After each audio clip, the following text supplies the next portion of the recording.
So the Mishnah says, "Ha'osa sukaso kimin srif." Now let's understand a little bit of background. We're going to have machlokes and a major issue about schach and what constitutes a kosher sukkah between Rabbi Eliezer and the Tanakhama. What is the issue? There are going to be different applications, but the issue is always going to be one and the same.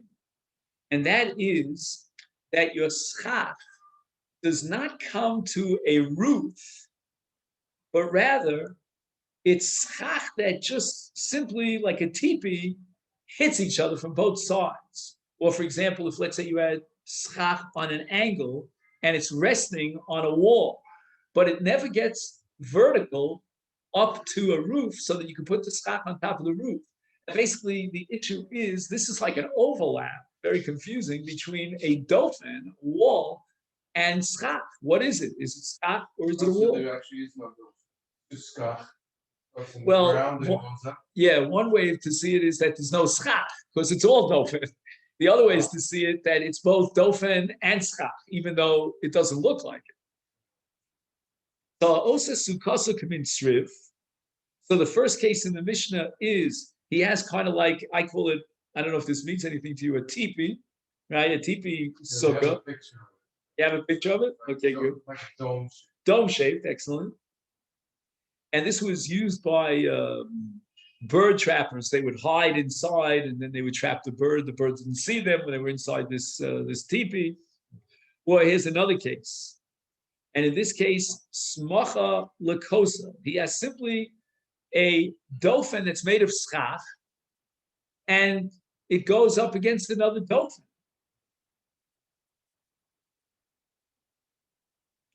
Rabbi Eliezer posel, mipnei she'ein lo gag. Schach has to be a gag, it has to be a roof. And here, we don't see a roof. There is no roof. All we see is schach. In order to set up a roof, you need what's called an oel. An oel has to have at least a tefach on top that's flat as a roof. They say that even though I can't see an oel, I don't see any top roof, but nevertheless, it's considered as if I saw a roof. Why? I don't know, but that's why we have a Gemara. So the Gemara says the following. Tana, we have a brisa. Mode Rabbi Eliezer she'im higbiya min hakarka tefach o shehifliga min hakosel tefach shehi kshera. So if he lifts up this sukkah one tefach from the ground, right? So imagine he puts like small little poles. That's only a tefach. That's about a tefach high. And he lays down this teepee on top of these tefach high poles. Or in a case where he's got a leaning schach, he sets up one tefach of a roof that separates let's say the angle going this way from the angle going flat towards the roof. So he now has a roof of one tefach, is kshera. Even Rabbi Eliezer, who in our Mishnah, in a case where he didn't have a tefach, he would passel the sukkah, but in this case, he agrees that the sukkah is kshera. And once again, if you take a look at the diagram, which I'm sure you have, I have it in the Masechet, slightly different diagram. So in one case, he's got a diagram where he has like a little. He didn't have the case that I had in mind with the poles. He has a slightly different case where he puts like little blocks that are one tefach high on the bottom before he puts up his sukkah. Or alternatively, he's got this leaning sukkah that leans up against the wall, but he puts a tefach that separates the leaning schach from the wall, ikshera. And I'll read to you the Masechet. He says, "Al yidei tefach hatachton." To Omed Bizkifa, if he's got one tefach that is vertical and is not angled, it's not leaning, Nikar Hetev, Mau Dofen, Mau Hagak. He can see the difference between the Dofen and the Gak. Okay, V'choshev Likare Ohel. And now it's considered Ohel. Afilu also atefach eno ela avir, right? Even if there's airspace in the bottom of that tefach, each one of these blocks or small poles are situated within 3 tefachim, one from the other. The Gemara asks, why do the Rabbanan say that the schach is kosher in the case of a tzrif or smucha l'kosa, the reclining wall? After all, where do we see an oel over here? And they hold shipule oholim koholim dam.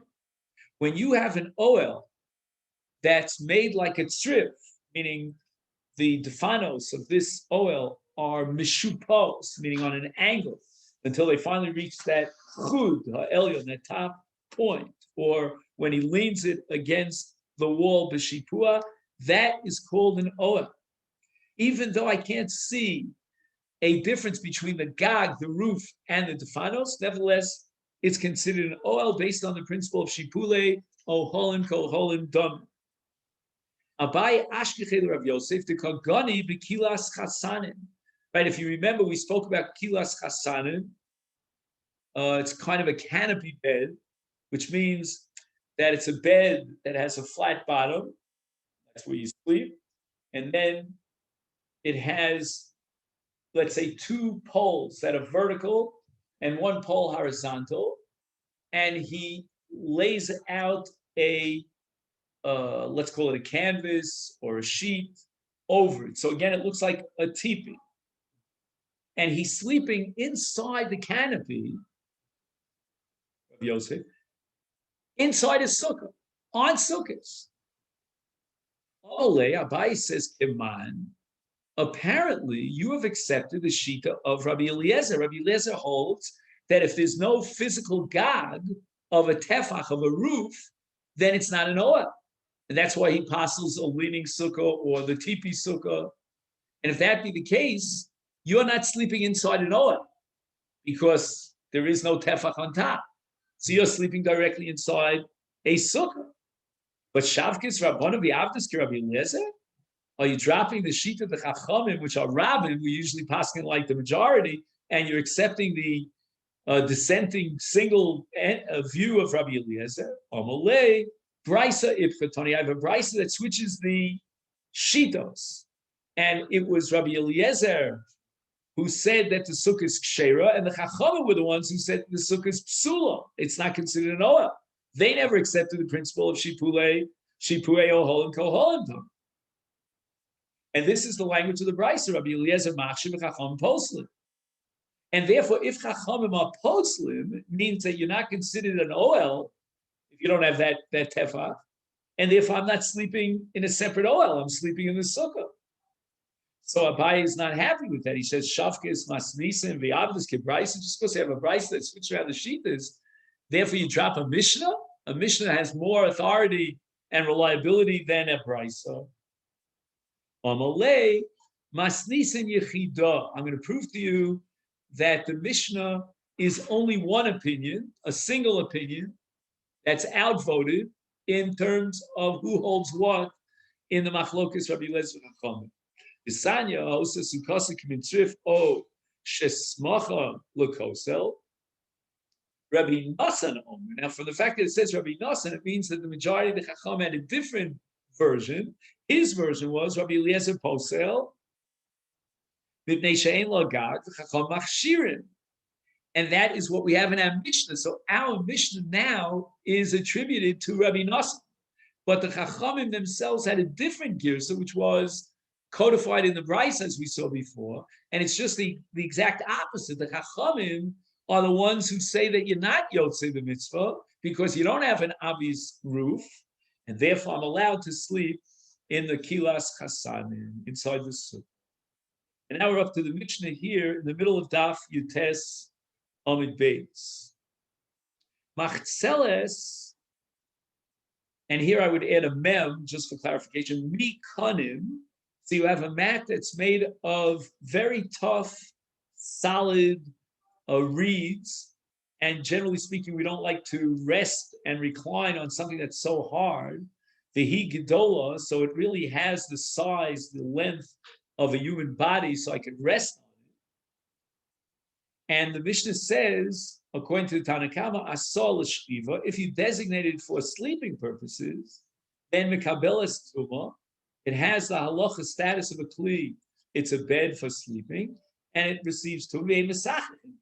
And you could never use this mat for purposes of schach. But l'sichuch, if you designated it, said, this is too hard and scratchy, right? That was Papa Bear, I think. Too scratchy. Anyway, so therefore, I'm going to use it as schach. It's mesachim bo. The ena makabelas tum.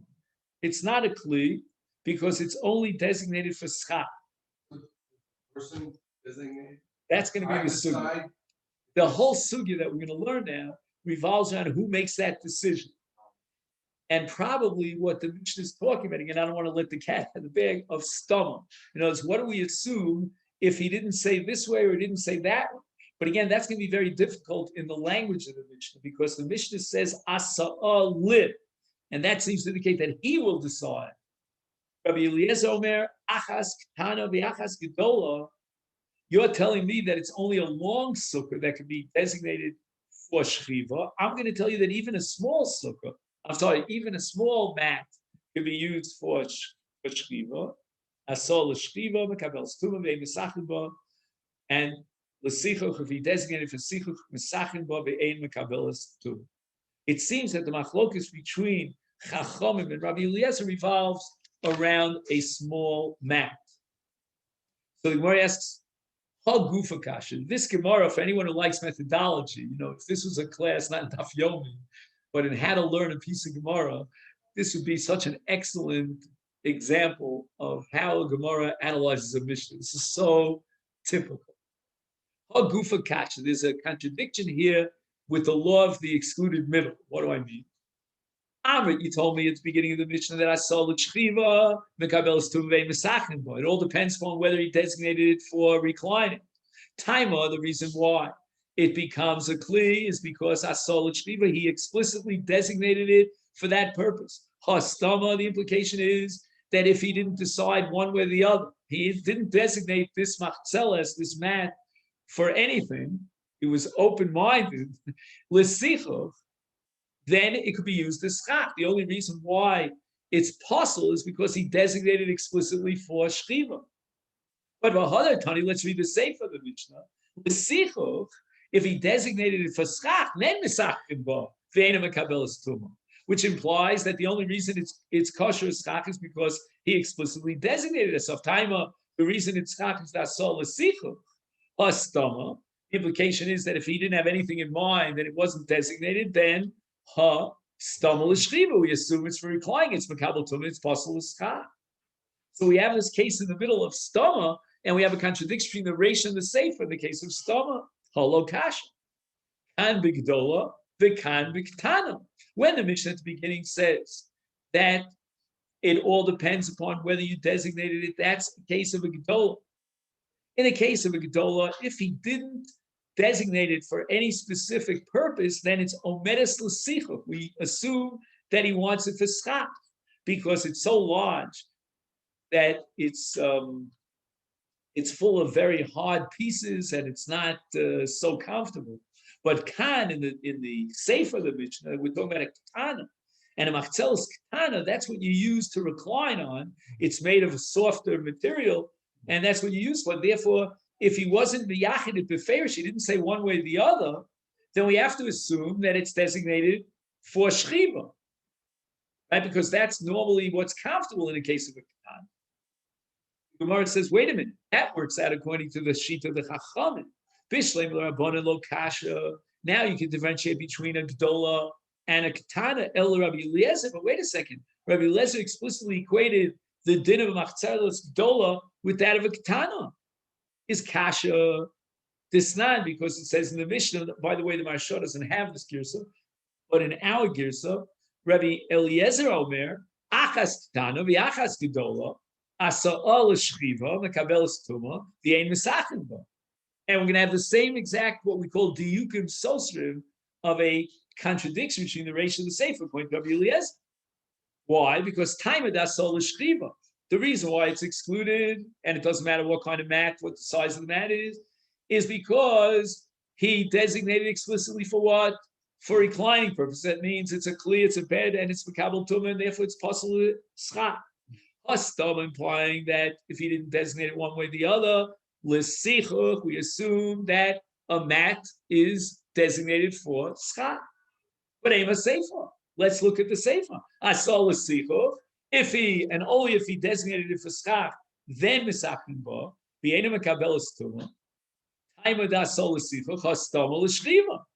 So in the first case of the ratio, we assume that stama is l'sichuch. In the second case, stama is l'shriva, and it's possible. And therefore, because of this kasha, Rava is going to come up with a whole new interpretation of the Mishnah. Omar Rava, Gedola, Kuli Amalo Pligi, this stama l'sichuch. If it's a gedola, as we said before, it's not initially comfortable for reclining, you use it for sichuch. And nobody argues about it. It was never a machlokas about a gedola. He pligi, what's the subject of the machlokas? Biktana, Tanakama Sover, Stam, Ktana, L'shriva. In a case of a very comfortable mat, why waste it for schach when you can use it the whole year round as a hammock for resting, reclining? And the chiddush is that Stama L'shriva. And it's possible. So the machmir here is the Chacham Rabbi Eliezer Sovar Stam Ktana Nami L'Sichuch.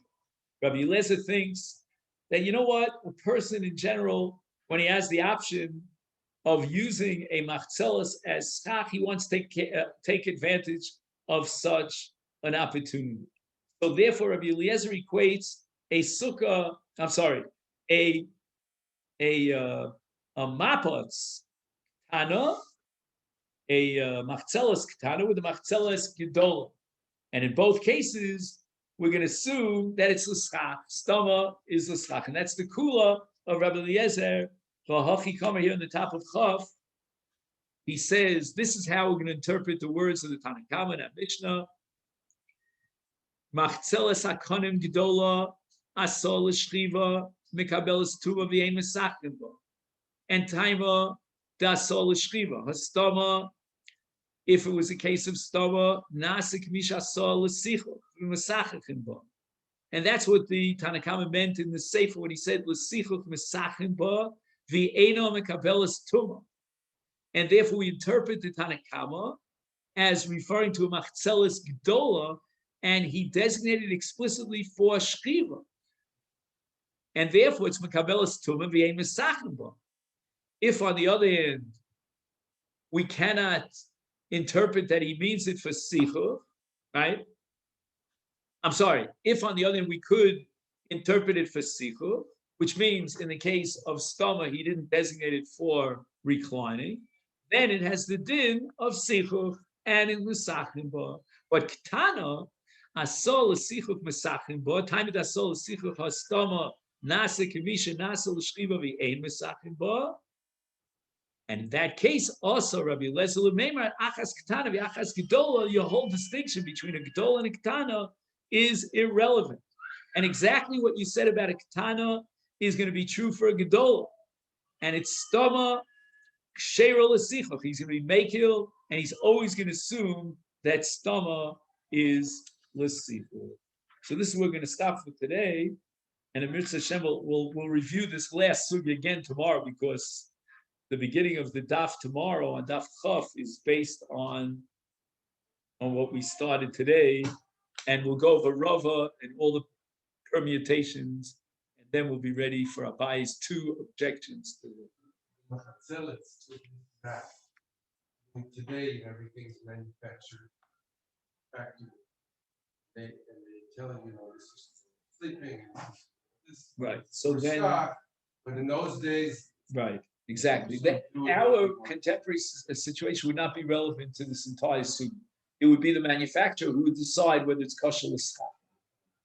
But our case is a case where a person might make his own machzelas, or the manufacturer or the producer sells machzelas for this purpose, for that purpose, undefined. And the question is whether the size of the machtelis itself should sort of create an objective assumption, which he has to explicitly contradict that, except, or do we say no? That is a general rule, and maybe we can differentiate between Gedola and a Katana as to whether or not it's designated for reclining, and therefore it's a klis, it's fossil schach, or no, it's used for schach. We go to the store and we barter and we exchange mats, and it's Erev Sukkot. We want to buy a mat for Sukkot.